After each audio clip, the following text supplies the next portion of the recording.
This virtual festival has been organized by Youth Celebrate Diversity, and the festival is proudly sponsored by Boeing. Hello, my name is Joslin, and I'd like to welcome you to the Psychology Behind Microaggressions. For our guest today, we're having a Columbia-educated psychologist and therapist to basically educate you on the psychology behind microaggressions. Her work helps communities heal from the trauma of intergenerational chains. I'd like to introduce Mariel Buquè. Hi, everybody. Hello. Hello. Hi, Joslin.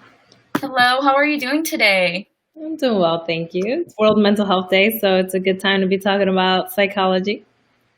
Yes, of course. Yeah. I just want to thank you for taking the time to be part of this. I appreciate it a lot. Yeah, it's my pleasure to be here. All right, so I just basically want to ask you what microaggressions are. Can you just tell the audience and just give examples about that? Yeah, absolutely. So microaggressions are the everyday slights that people of color experience. And that's racial microaggressions, but it can be microaggressions across identities that actually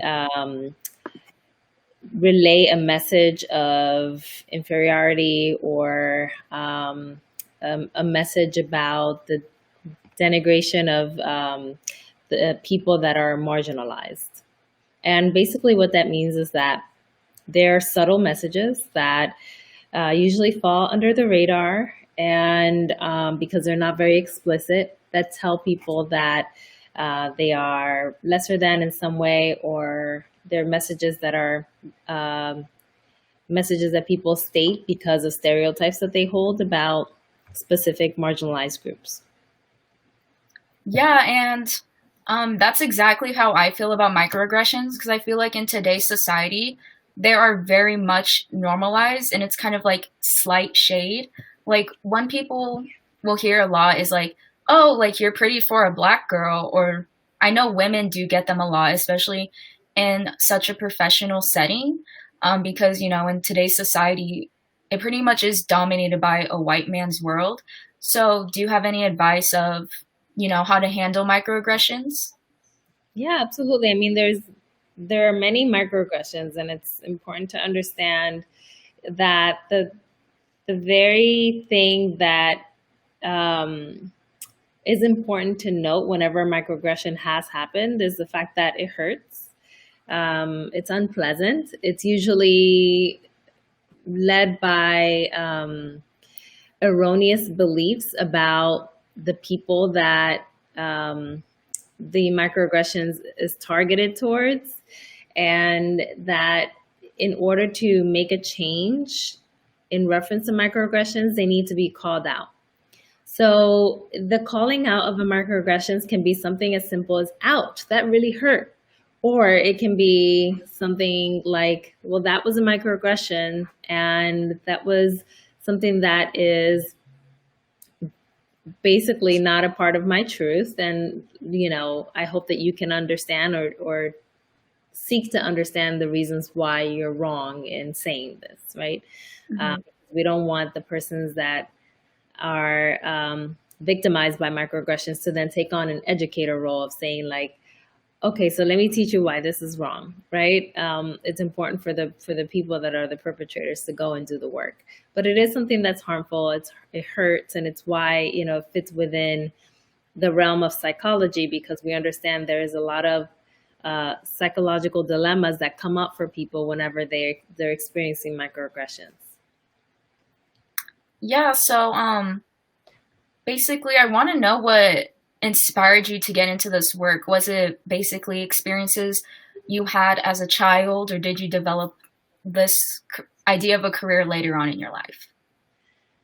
Yeah, it came later on. I really wish that I had the understanding, as you do, as many students do these days, about the fact that I was experiencing microaggressions. Like, I would experience them, but it didn't really sink in until my 20s, when I learned what microaggressions were, that's what was actually happening. And so the frustrating piece about that is that I then didn't have the opportunity to combat them and to say, no, that's not I'm not, somebody that's an angry Black woman or an angry Black girl, right? Like, you don't get to say that about me. And you should probably, look into why it is that you believe that about Black women and girls, rather than, internalizing, which is sometimes what happens to us when we don't have the consciousness around microaggressions and racism. And so it's, it's something that definitely came about whenever, really when I was in grad school, and I actually had the pleasure of being able to be in the microaggressions class at my school at Columbia University, that's taught by Daryl Wingsu, and then I was a teaching assistant for him, and in doing that work and being able to also teach the work to other students, it helped to expand my knowledge about microaggressions and how they were actually taking root in my life. Oh yeah, of course. And I didn't realize I was facing microaggressions until probably last year, when one of my teachers had a lesson about it and had us write a paper.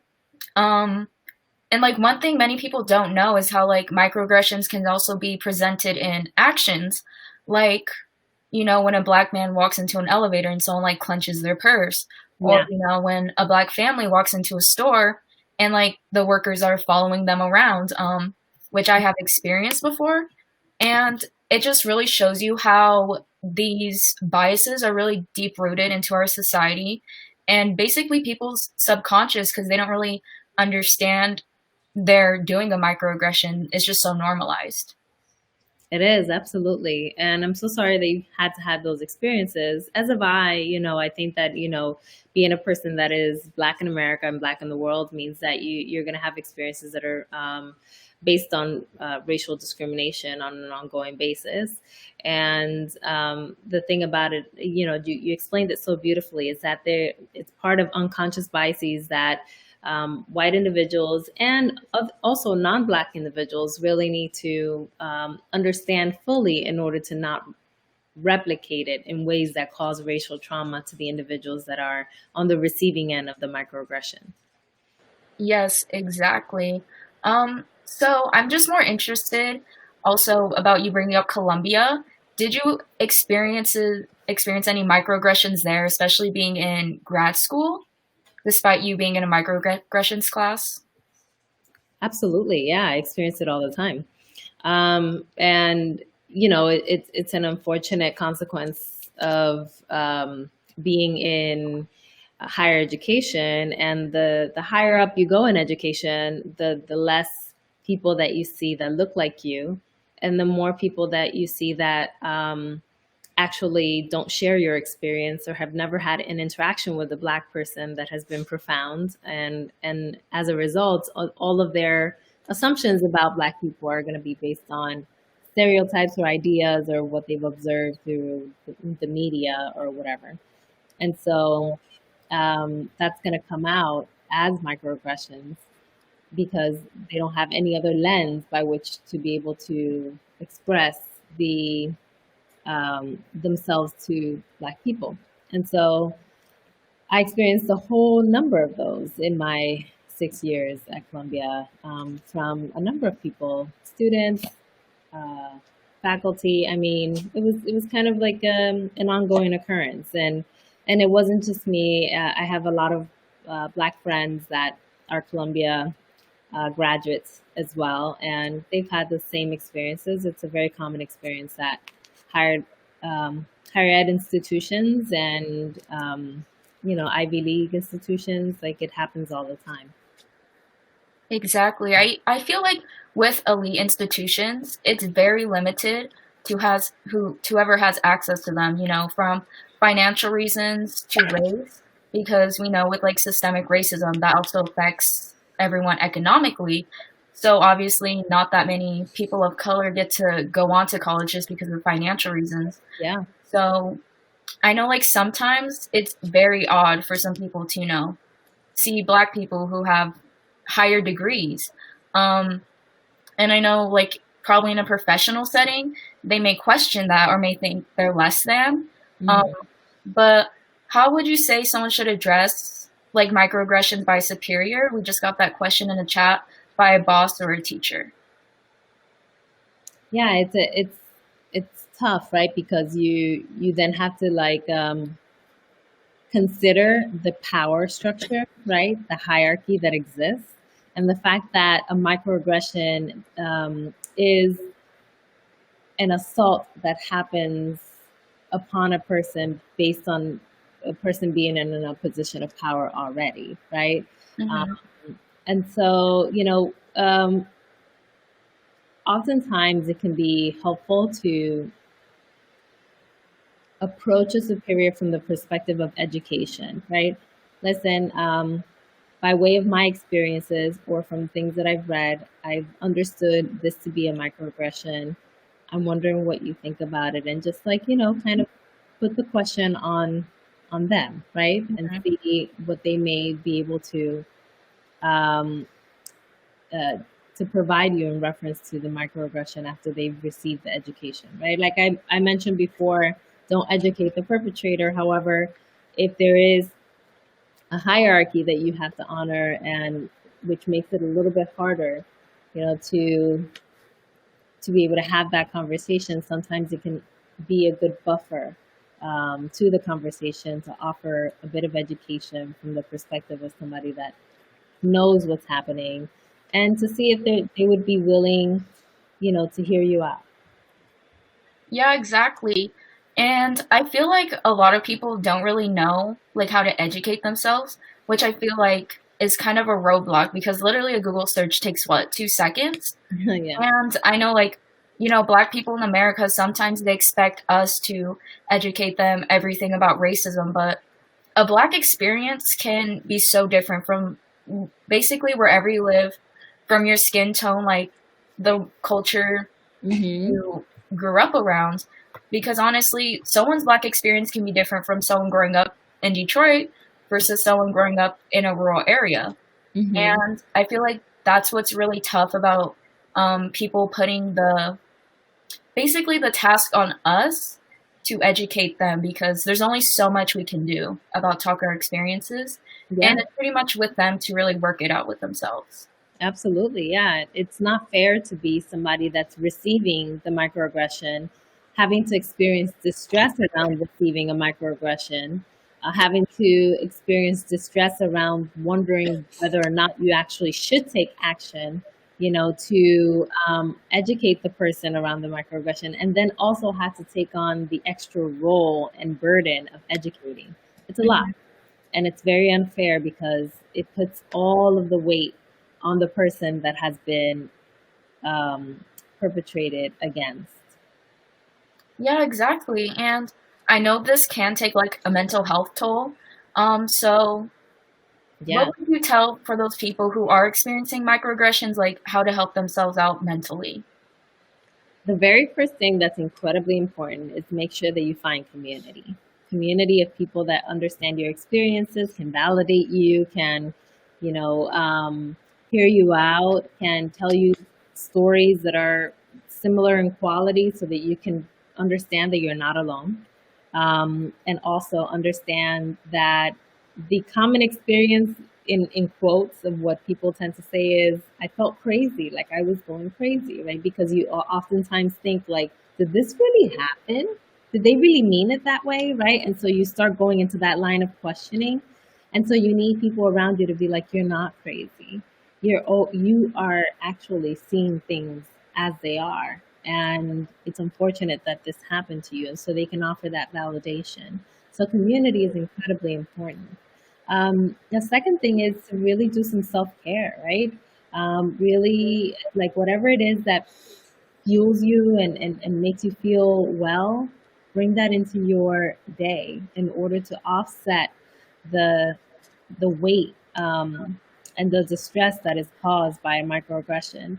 And third, you may want to consider actually addressing the person. It's something that I do all the time now. I used to let microaggressions slide, and I realized that didn't really fit into what my authentic self wanted. And so my authentic self, um, the has decided that, I just address microaggressions when I see them happen to other people and when they happen to me. And that way I can at least do my part in making sure that I am erasing as many microaggressions or doing away with the impact of as many microaggressions as possible. Yeah, I think that's amazing because, that's more people who are going to stop contributing to that. And I feel like it's also very powerful just, telling people why it's wrong. And I feel like it can sometimes bring closure and healing to you once you realize you did make a step to try to stop it. Absolutely. Yeah. Yeah. So, I just want to know more about your work within your community because I know you try making people heal from intergenerational trauma. So I want to know more about what that looks like and the psychology behind it. Sure. Well, intergenerational trauma is the type of trauma that is basically passed down through the generations, as it states.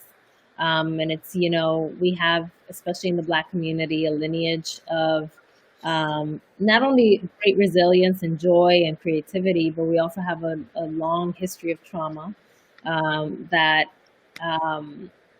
it really has created a mark of distress in our communities, right? And so when we talk about intergenerational trauma, we talk about both the nature and the nurture components of it. So the nature component of it is that trauma, when it's experienced in a chronic nature and when it's constantly in the person's system. And so if a person has ongoing PTSD, chronic PTSD, because they have the ongoing experience of racial discrimination and for the entirety of their lives, they are likely to experience a higher level of stress hormones.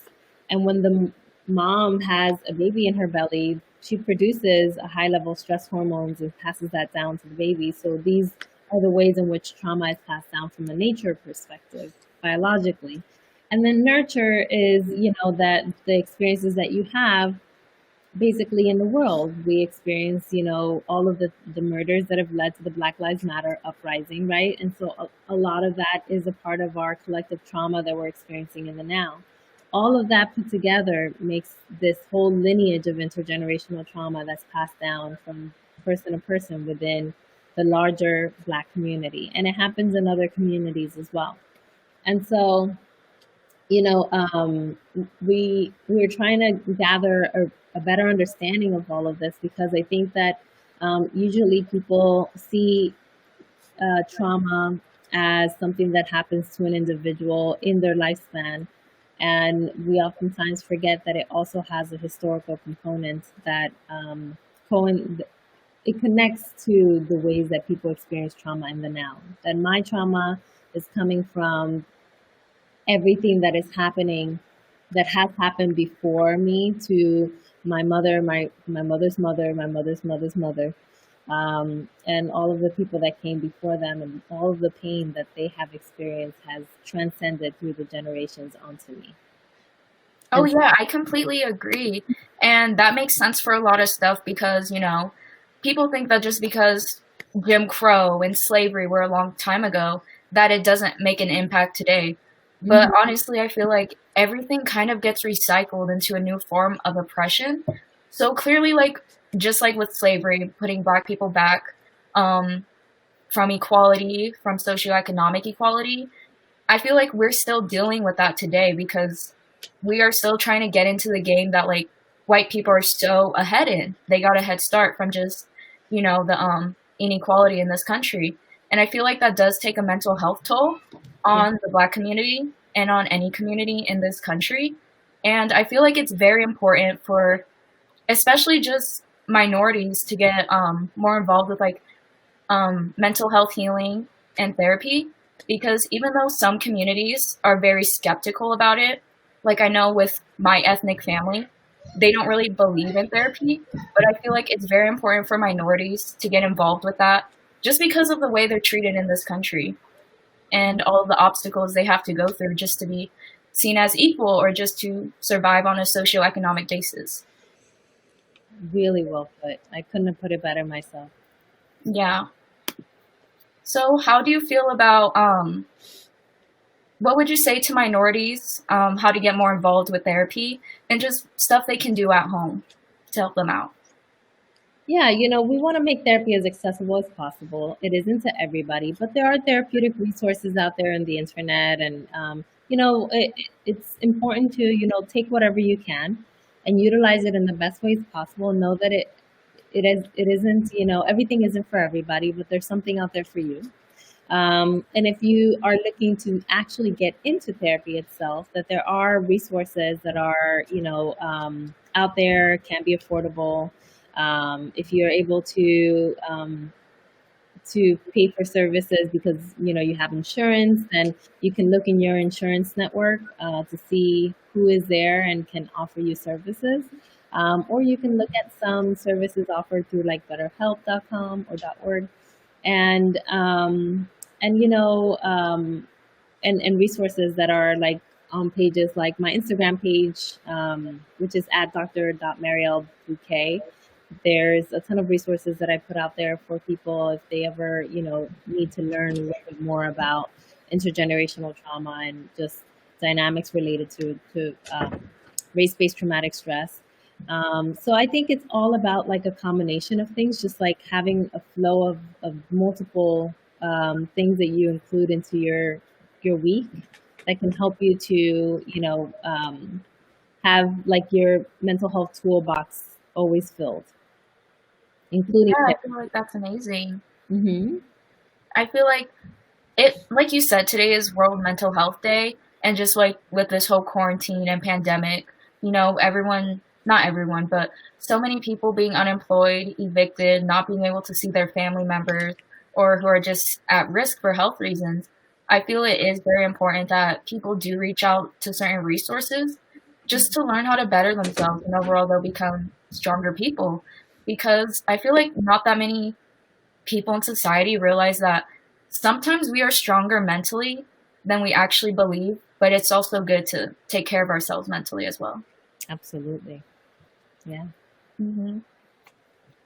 And I just want to ask you one last thing about microaggressions. It'll just be our last topic for the day. Basically, what impact do you think it has on society, and how we can like work to control it as like youth? Because I feel like youth are the future, and we can make so much change just by how young we are. Yeah, 100%. I think that your generation is just remarkable and will be able to make so many changes to the racial landscape that we are existing in. And I have a lot of faith in that. And so I love this question so much. I think the very first thing that is really, really important is educating yourselves about microaggressions, really reading the material that's out there, the books that are out there. Because if you have the language, you're equipping yourself with power. And so the more that you can equip yourself with that information, the more that you can go out into the world and understand what is the microaggression, how is it happening around you, how is it happening systemically, and how to eradicate it. So information is incredibly important. As they say, knowledge is power. And so that's the first thing. And then secondly, find ways to understand within yourself how microaggressions come out in you, right? Or in your life, or how they have impacted you if you've been the recipient of microaggressions, and try to understand it from that perspective and find ways and avenues for healing for yourself. So all of that, I think, is, going to be a part of the larger scope of, how we address microaggressions through the youth in the future. And remember that you're all in this together. You're a generation together. So don't forget that it's not just on you. It's the whole community is in on this effort to dismantle microaggressions. Yeah, that was an amazing answer. Be sure to follow her Instagram. I know I'll be sure to follow it right after, because I feel like you do have amazing resources. They're pretty accessible since Instagram is free. And I think it's really important for people to educate themselves more about it, just to better their life and their community's life. And I just want to thank you again for taking the time out of your day to speak to us. It was very informative, and I just appreciate it a lot, and it was very inspirational. Thank you so much. Thank you for having me. I hope you have a great rest of your day. Thank you, you too. Bye-bye.